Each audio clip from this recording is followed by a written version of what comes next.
gente vai entrar aqui na questão psicológica da família, tá?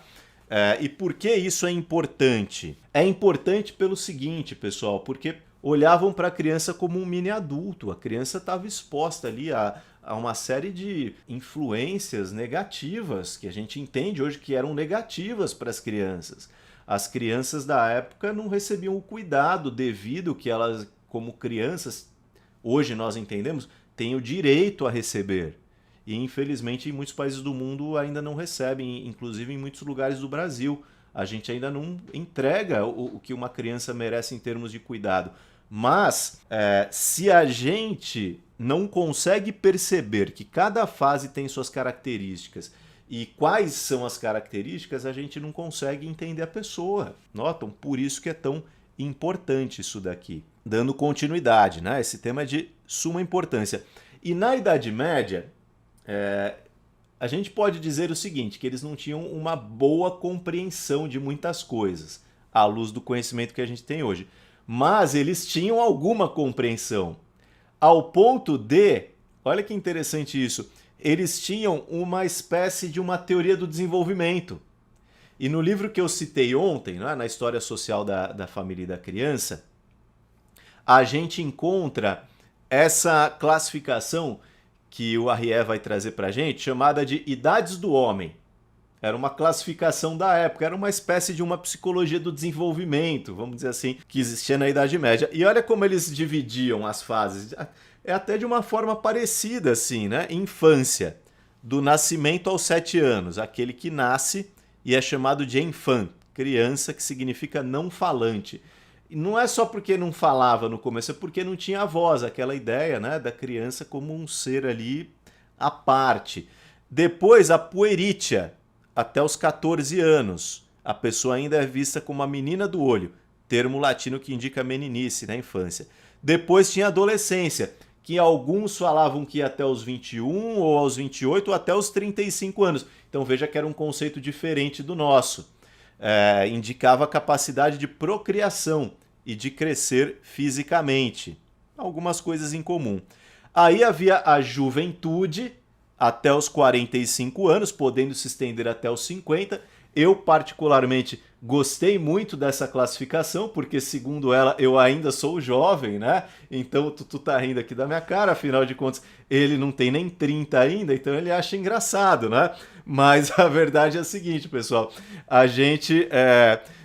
vocês, né, que assim como eu estão aí, né, eu tô com 43, talvez você esteja com 45, até quem tá nos 50, dentro dessa classificação, pode se considerar jovem. O pessoal tá falando para mim aqui que adorou, que é isso mesmo, né? Então, na Idade Média seríamos jovens, caso sobrevivêssemos até lá, né? Afinal de contas, a taxa de sobrevivência não era das maiores. A senetude, que era uma fase entre a juventude e a velhice, e depois a velhice até os 70 anos, onde eles iam a degradação dos sentidos, mas era visto como uma idade sedentária, mas de ciência e de estudo, então uma fase de estudos e tal. Isso é muito legal.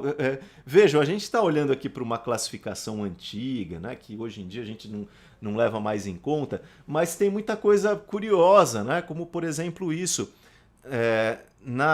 o valor do idoso, né, a pessoa ali até os 70 e tal, era visto como o valor da sabedoria. E hoje em dia, né, no mundo ocidental, parece que se descarta a pessoa depois de uma certa idade. Eu né, não sou idoso ainda, mas eu falo para todo mundo, você quer se você tiver a oportunidade de fazer terapia e encontrar um psicólogo beirando aí os seus 70, até mais, puxa, eu vou dizer, sorte a sua, porque você está juntando alguém com muito conhecimento, normalmente, com alguém que tem muita experiência e sabedoria de vida, de quebra. Um educador, a mesma coisa. Um líder religioso, a mesma coisa. Então, a gente precisa valorizar, né, essa fase da vida com essa grande virtude do conhecimento. E depois os senes, a última parte da velhice. E aqui uma citação interessante, né, que eles falavam: o velho está sempre tossindo, escarrando e sujando até voltar a ser a cinza da qual foi tirado. O fato, né, é que, e a gente vai ver aqui na sequência, essas idades, essas conceituações, elas vão se alterando conforme a própria condição da ciência muda. O que era um idoso? 30 anos atrás? O que era uma pessoa de 50 anos, 30 anos atrás, 50 anos atrás, 100 anos atrás? E o que é hoje em dia? Percebem? Então a gente tem tido mudanças significativas. E essa é uma das coisas que a gente tem que levar em conta quando a gente estuda o desenvolvimento humano.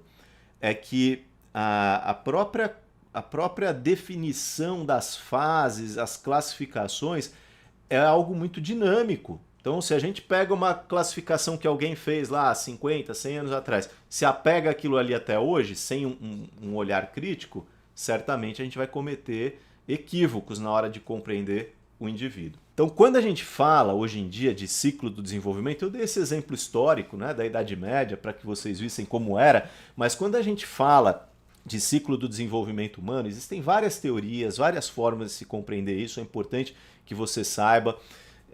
Mas o que é mais importante é você levar em conta esses 4 elementos aqui. Tá? Você quer entender o indivíduo dentro da sua faixa etária? Então pense o seguinte, não só na faixa etária, quantos anos a pessoa tem, mas no seu desenvolvimento físico, cognitivo e psicossocial. A gente tem que avaliar essas 4 coisas. E isso, embora exista um padrão, vamos dizer assim, existe também um desvio padrão muito grande em cada uma dessas fases. Né? Existe um desvio padrão muito grande. Recentemente eu assisti a uma entrevista, talvez alguns de vocês tenham visto, do Abílio Diniz, que está aí beirando acho que os seus 80 anos de idade. Olha, se ele falasse ali naquela entrevista que ele tinha 68, 70, eu acreditaria tranquilamente. Pela lucidez, pelo porte. Então, notam, existe uma variabilidade nisso tudo. Então, se a gente pega só a idade, a gente fica limitado. A gente não entende. A gente não consegue classificar adequadamente. Tá? Lembre-se disso. As classificações servem para quê? Para nos nortear. Mas nós precisamos olhar além da faixa etária. Precisamos olhar outros elementos. O ideal mesmo é que para cada pessoa a gente, né, entenda essa pessoa dentro do seu contexto. Mas uma das classificações mais comuns é justamente a do livro, né, de Papali Feldman, do livro que eu mostrei aqui para vocês, com pequenas variações, né, para um ou para outro, mas nesse manual do desenvolvimento humano, onde se fala desde o período pré-natal. Isso é muito interessante, cada vez mais compreende-se a importância e a influência do pré-natal na formação de um indivíduo, inclusive da personalidade. A primeira infância, em média, até os 2, 3 anos de idade. A segunda infância, dos 3 aos 6 anos. A terceira infância, dos 6 aos 11 anos, aproximadamente. Depois, a adolescência.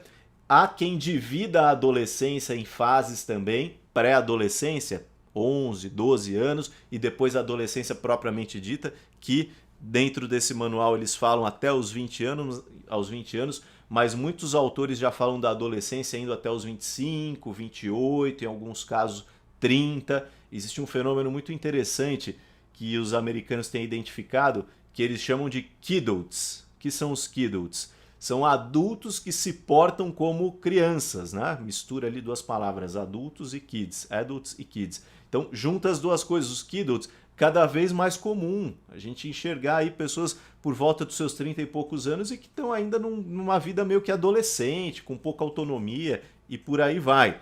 Que mais? O início da vida adulta, indo em média a partir dos 20 até os 40 anos, depois a vida adulta intermediária, dos 40 até os 65, alguns autores vão diminuir um pouco esse prazo, vão falar aí mais ou menos dos 40 até os 60, vão chamar de meia-idade esse período, e a vida adulta tardia, dos 65 anos em diante. Aqui também é uma fase onde cada vez mais a gente está aprendendo sobre ela e estamos percebendo que não dá para você generalizar alguém a partir dos 65 até o fim da vida, porque existem algumas fases ainda entre os 65 e o fim da vida. Então, acho que você tem interesse no assunto, em psicologia do desenvolvimento, quer estudar uma coisa super legal e contribuir para a psicologia numa área que está crescendo, vai estudar essa fase da vida, depois dos 60.